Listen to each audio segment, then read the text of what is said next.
An egg on top of a burger na may thick beef patty sa loob, served with veggie fries. Grabe, dinidescribe ko palang natatakam na ako. How do you make this? Actually, I'm so excited to learn how to do it. Sa tulong syempre ni Chef Don. So, we need to learn how to make it before we eat it. So, itong burger natin, naka-season na ito ng salt and pepper, tapos may sauteed onion na rin. Papalaman na natin siya ng pesto. 1 teaspoon ng pesto. So, ganyan lang. Oh my God, Tapos I love bilugin pesto. natin siya. So, after na siya bilugin, flat na natin.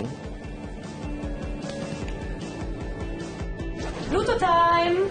Sear na natin yung beef. Ah, wait.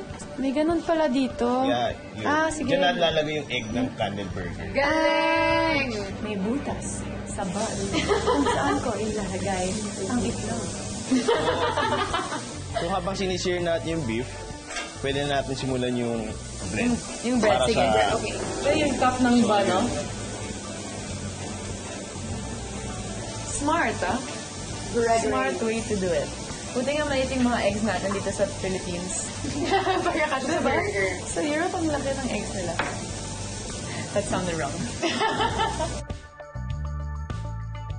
Ayan, assembly time na. Vegetable. Tapos, tomatoes. Tapos, lagyan natin siya ng red char. Ito yun. Ito yun. So, chinar niyo yung chinar. Chinar namin niyo yung bell pepper. Hindi na namin siya pinili. Yun. Yes. Kaya mati Kaya may pala dark yung spots. black Yes. stuff. Okay. Tapos may cheese and cream. Yes. If you're looking at it and you're worried about the black stuff, don't worry, char lang yan. Char. Char. Charot. Char. Chef knows charot. Yeah. Next, lagyan na ng Onions. caramelized onion. I love caramelized onions. Oh my God. Oops, sorry. Oh my gosh. Tingin ko masarap to. Tapos, yung green char naman.